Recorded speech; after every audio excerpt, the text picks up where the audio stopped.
உறுதியான ஒரு தங்கும் இடத்துல இவனை விந்து துளியாக நாம் ஆக்கி வைத்திருக்கிறோம். சும்மா கலக்கண நுத்துபத்த அலக்கத்தன், விந்து துளியை சினை முட்டையோடு கூடிய ஒரு கருவுற்ற சினை முட்டையாக பிறகு மாற்றுகிறோம், பிறகு சதை கட்டியாக மாற்றுகிறோம், பிறகு அதனோட எலும்பை என்ன செய்கிறோம், சேர்க்கிறோம், பிறகு எலும்புக்கு மேல இறைச்சியை உண்டாக்குறோம்.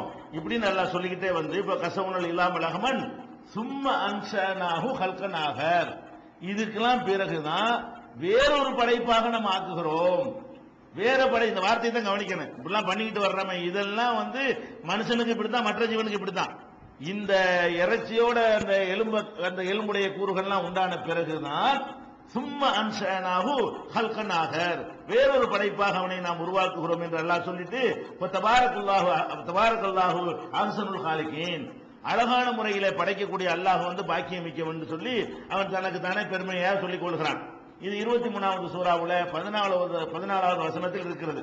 அப்ப கருவுல ஒரு குழந்தை எப்படி எல்லாம் வளருகிறதுங்கிறத எல்லாம் இப்ப ஸ்கேன் பண்ணி பார்க்கிற ஒரு யுகத்துல கண்டுபிடிக்க இயலும். ஸ்கேன்ல அன்னைக்கு கண்டுபிடிக்க இயலுமா? 1400 வருஷத்துக்கு முந்தைய இந்த மாதிரி எந்த ஒரு சாதனமும் இல்லாம அந்த கருவுல இப்படித்தான் அவனுடைய ஸ்டேஜ் இருக்கிறது. 3 மாசம் வரைக்கும் எந்த ஒரு மாற்றமும் இருக்காது. அதுக்கு பின்தான் மாற்றமே, மனிதன்கிற ஒரு தோற்றமும் மனிதனுக்குரிய அம்சமும் மனிதனுக்குரிய அந்த மூளைக்கு உரிய அந்த செக்ஷன் எல்லாமே இந்த மனிதன் சொல்வதற்குரிய அவ்வளவு விஷயங்களும் 3 மாசத்துக்கு பிறகுதான் ஏற்படுதுன்றதை இன்னைக்கு கண்டுபிடிச்சு சொல்றாங்க. இது எப்படி 1400 வருஷத்துக்கு முந்தைய வாழ்ந்த ஒரு மனிதனுக்கு தெரியும்? நிச்சயமாக இது அவரா சொல்லியிருக்க முடியாது. அவங்களுக்கு அல்லாவிடமிருந்து வந்த செய்தியாகத்தான் இது இருக்க முடியும் என்பதை இந்த குர்ஆனுடைய ஒவ்வொரு இடமும் அங்கங்க என்ன செய்யுது, தன்னைத்தானே நிரூபிக்கிற காட்சியை பார்க்கணும். அதே மாதிரி நம்ம நிலத்து இன்னைக்கு உள்ள யுகத்துல தண்ணியை சேமிக்கிறதுக்காக வேண்டி நிலத்தடி நீரை பத்தி பேசுறாங்க.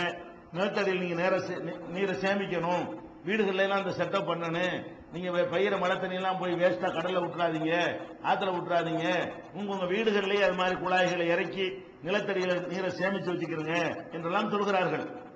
இந்த நிலத்தடி நீர் பற்றிய அறிவு கூட இப்பதான் ஒரு 100 வருஷத்துல தான் மனுஷனுக்கு கிடைச்சிச்சு.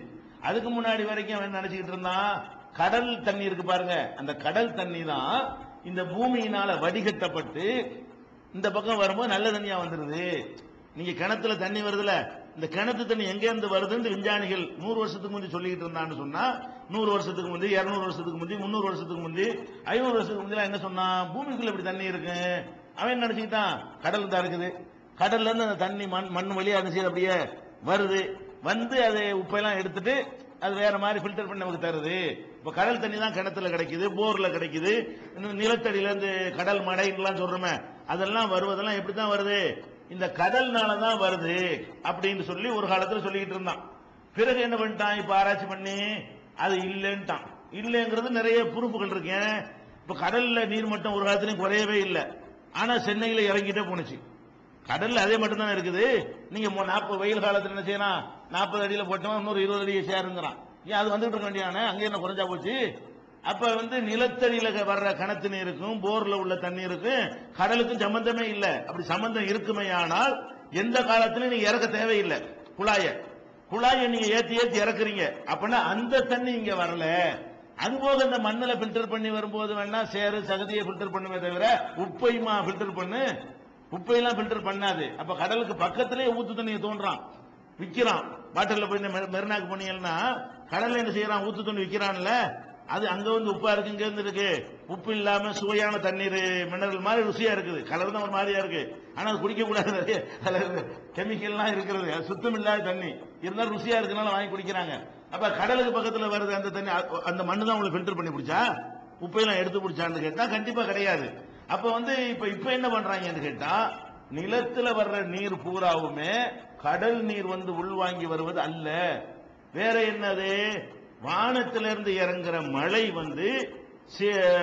மேல சூரியனால கொஞ்சம் எடுத்துக்கொள்ளப்படுது, பூமி அப்படியே சிலது உறிந்து கொள்ளுது, சிலது போய் கடல்ல போய் சேருது. 3 வழியில் இந்த தண்ணீர் என்னவாகுது, அது பயன்படுதுன்னு சொல்லி மழை தண்ணீர் தான் கீழே இறங்கி சேமிக்கப்படுது. அதனால மழை குறைய குறைய நீங்க கீழே இறக்க வேண்டி இருக்குது. மழை தண்ணீர் குறைய குறைய நம்ம என்ன செய்ய வேண்டியிருக்கு, போரை இறக்க வேண்டியிருக்கு, கிணத்துல 2 உரையை இறக்க வேண்டி இருக்கிறது. வறண்டு போன பகுதிகளில் இன்னும் ஆழம் அதிகமாக்கிட்டே போவான். 5 வருஷத்துக்கு மழை பெய்யலன்னு வைங்க, அங்க எல்லாம் அந்த கிணறுடைய 3 மடங்கு 4 மடங்கு ஆழமாக்கணும். அங்கெல்லாம் கடல் இருக்கத்தான் செய்யும். கடல் உள்ள எத்தனையோ ஏரியாக்கள்லாம் வறண்டு காஞ்சி போய் கிடக்கிற காட்சியை பாக்குறீங்க.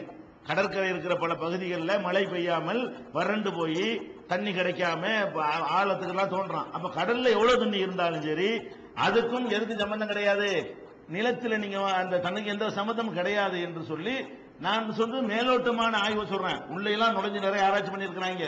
முடிவு இதுதான். முடிவு என்ன? நிலத்தடி நீர் மழை நீரால் தான் கிடைக்கிறது தவிர கடல் நீர் உள்வாங்கி அது வடிகட்டி வருவது அல்ல. இது விஞ்ஞானிகளுடைய மறுக்க முடியாத உண்மை. அதை எல்லா அரசாங்கங்களும் உலகத்தில் செயல்படுத்தலாம். மழை தண்ணீரை சேமிங்க சேமிங்க, இந்த மாதிரி மழை தண்ணி வீணாக்காம உள்ள விட்டீங்கன்னா நிலத்தடி நீர் ஏறும்ங்கிறான். அது முழுசா போவதற்கு என்ன, தண்ணியில நிறைய மாசுபடுத்தினோம், தரையை நம்ம மாசுபடுத்திட்டோம். பிளாஸ்டிக் அது இது மக்கி போகாத பொருள் குப்பை குளத்தெல்லாம் போட்டு பெய்யற தண்ணி கீழே போகாம நம்ம தடுத்துட்டோம். அதனால என்ன பண்றான், மாடியில மொட்டை மாடியில போய் ஏதாவது உள்ள விடுங்கடா, அதுவாது போய் சேரட்டும்னு சொல்லி இல்லாட்டி இயற்கையாக போதும். நம்ம மண்ணு அதை வடிகட்டுற அளவுக்கு இல்லாம மண்ணை என்ன செஞ்சிருக்கிறோம், நாஸ்தி பண்ணி வச்சிருக்கிறோம். இப்படி எல்லாம் இன்னைக்கு கண்டுபிடிச்சு சொல்றாங்க. அல்லாஹ் குர்ஆன்ல சொல்றான் பாருங்க, 23வது அத்தியாயத்துல 18வது வசனத்துல சொல்றான், அன்சல்னா மினஸ்ஸமாயி மாஅம் பிகத்ரின், தண்ணீரை வானத்திலிருந்து அளவோடு நாம் இறக்கி வைக்கிறோம். அஸ்கன்னாஹு ஃபில் அர்தி, அத பூமி உள்ள நாம குடியமர்த்துகிறோம். பாருங்க, விஞ்ஞானிகள் போன 100 வருஷமாக கண்டுபிடிச்ச விஷயத்த 1400 வருஷத்துக்கு எல்லாம் சொல்றான். அடே நிலத்தடியில நீர் கிடைக்குதுன்னா நிலத்தடியில நீர்லாம் கிடைக்கலடா, நான் மேலே இறக்குறேன் பாரு, அதுதான் உள்ள போய் சேகரமாவது. எவ்வளவு அழகான வார்த்தை பாருங்க, தெளிவான வார்த்தைகள் எல்லாம் சொல்றான், வியாக்கியானம் கிடையாது. வான்சல்னா மினஸ்ஸமாயி மான், வானத்திலிருந்து நம்ம தண்ணீரை கதரின் அளவோடு இறக்குகிறோம். அஸ்கன்னாஹு, அதை குடியமர்த்துகிறோம். அஸ்கன்னா குடியமர்த்துவது. அஸ்கன்னாஹு பில் அர்தி, பூமிக்கு உள்ளே அதை நம்ம குடியமர்த்தி வைக்கிறோம். இன்னா அலா தஹாபின் பிஹி லகாதிரூன், அதை இல்லாம ஆக்கிறதுக்கு நமக்கு சக்தி இருக்கிறது. அங்க நிறுத்தினா இங்க நின்றும், இறங்கி போயிடும். நிலத்துல நீர் வச்சிருக்கீங்க வச்சுட்டு இருக்கிறியா, அதை போக்குவதற்கு நமக்கு என்ன இருக்கு, நமக்கு சக்தி இருக்கு. என்னதான் பாதுகாத்தாலும் அங்க சொல்லுவாங்கல்ல, எரியறதை எடுத்தா கொதிக்கிறது அடங்கிரும். எரியற விரவு புடுங்கினா அப்புறம் கொதிக்க போகுது. அங்க பிடிச்சி எல்லாம் நிப்பாட்டி விட்டாங்க, வயரை கொட்டுறது நிப்பாட்டினா இங்க சேகரிக்கிறது நின்று போயிடும். அப்ப நிலத்தடி நீர் என்பது மழையினால் தான் கிடைக்க பெறுகிறது என்று உங்களுக்கு சாதாரண விஷயமா தெரியுது. விஞ்ஞானிகளுக்கு இது ஆச்சரியமா இருக்குது. நமக்கு உங்களுக்கு கேட்கும்போது என்ன நிலத்தடி நீர் நம்ம அப்படின்னு நினைப்பீங்க நீங்க. விஞ்ஞானிகள் என்ன செய்யறாங்கன்னா இப்படி கண்டுபிடிக்கலாம், எல்லாத்தையும் காரண காரியத்தோட தேடி பார்ப்பான். கடல் நீர்னு சொல்லிட்டு இருந்த விஞ்ஞானம் 100 வருஷமா தான் மாறுது. அப்ப 100 வருஷத்துக்கு முந்தி இது குர்ஆன் வந்திருந்தா மனுஷன் சொன்னான்னு சொல்லலாம். 1400 வருஷத்துக்கு முந்தி சொன்னா இது மனுஷன் சொல்ல, அந்த காலம் சொல்லவே முடியாது. எந்த ஒரு மனிதனால இதை சொல்லவே முடியாது என்பதை நம்ம தெரிந்து கொள்கிறோம். இப்படி ஒரு விஷயத்தை பார்க்கிறோம். அதே மாதிரி நம்ம இந்த பால் உற்பத்தியை பத்தி திருக்குர்ஆன் பேசுகிறது. பால் இருக்குல்ல, மனிதன் தேர்ந்து சுரக்கிற பாலா இருந்தாலும் சரி, ஆடு மாடு மிருகங்கள்ல இருந்து வரக்கூடிய பாலா இருந்தாலும் சரி, ரத்தத்தில் இருந்துதான் பால் உற்பத்தி ஆகுது என்பதுதான் ஒரு 50 வருஷத்துக்கு முன்னாடி வரைக்கும் மனிதனுடைய முடிவாக இருந்தது. அதாவது ரத்தம் இருக்குல்ல, ரத்தத்துக்கு அடுத்த ஸ்டேஜ் என்னது, பால் அப்படின்னு சொல்லிட்டு இருந்தா. அதை முதல்ல ரத்தமாகி அந்த ரத்தம் என்ன செய்யுது, அந்த மடுவுல பால் சுரப்பதற்கு உரிய இதெல்லாம் இதெல்லாம் அங்கதான் வச்சிருக்கிறான் அல்ல.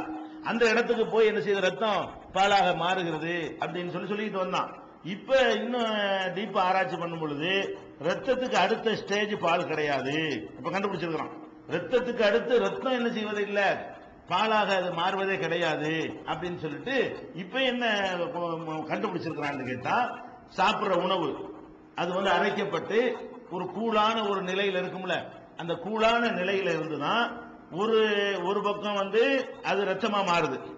ரத்தமா எடுத்துக்கொள்ள அந்த கூழ் தான் அரைக்கப்பட்ட உணவு கூழ். அது உணவு கூழ்ங்கிறத மலம்னு சொல்லலாம். வெளியே வந்தா மலம், மலங்குதா, உள்ளுக்க இருந்தா என்னது, உணவுடைய அரைக்கப்பட்ட கூழ்னு சொல்லிக்கிற வேண்டியதான். உணவை நம்ம சாப்பிட்டு அரைக்கப்பட்டு இருக்கும்ல, அந்த மலக்குடலுக்கு போறதுக்கு முன்னாடி கூழ் இருக்கும்ல, அந்த உணவு கூழ்ல இருந்துதான் என்ன வருதான், ஒரு பக்கம் அது சாணியாக சிலது பிரிஞ்சிருது, இன்னொரு பக்கம் ரத்தமாக சிலது அதுல இருந்து பிரிகிறது. இந்த ரெண்டுக்கு நடுவுல உள்ள அந்த கூழ்ல இருந்து டைரக்டாகத்தான் பால் சுரக்கிறது. ரத்தம்ல ஆகுறதுல உணவு கூழ்ல இருந்து 3 ஆற்றல்கள் வெளிப்படுது.